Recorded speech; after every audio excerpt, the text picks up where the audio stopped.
আজ চাঁদের পাহাড় উপন্যাসের আর একটা এক্সট্র্যাক্ট নিয়ে আলোচনা করব। সেটা হচ্ছে যে ব্যাপার কি দুজনে দুজনের মুখের দিকে চাইলে। উপন্যাসের কোন অধ্যায়ের অন্তর্গত উদ্ধৃত অংশটি? দুজন কে কে? ওরা পরস্পরের মুখের দিকে কেন চাইল?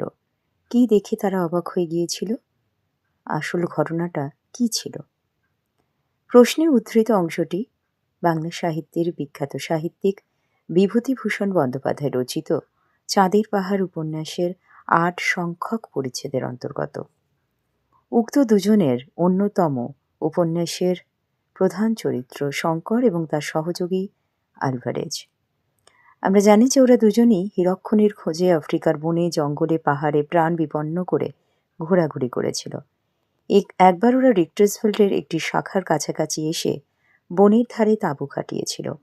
সেই সময় ঘন বনের মধ্যে কি এক ধরনের শব্দ আর দূরেও এক ধরনের প্রচণ্ড আওয়াজ শুনে মাঝ রাতে শঙ্করের ঘুম ভেঙে গেল।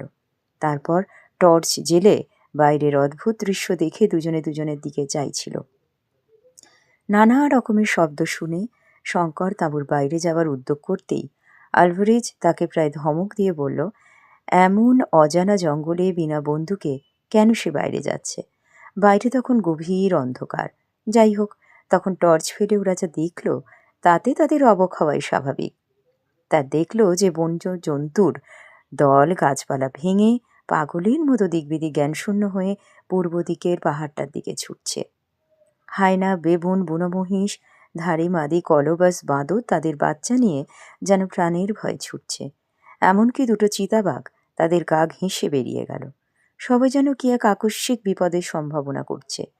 ওদিকে দূর থেকে আবার অদ্ভুত একটা চাপা গম্ভীর মেঘ গর্জনের মতন একটা শব্দ ভেসে আসছে। শঙ্করের মনে হলো দূরে কোথায় যেন হাজারটা জয়ঢাক একসঙ্গে বাজছে।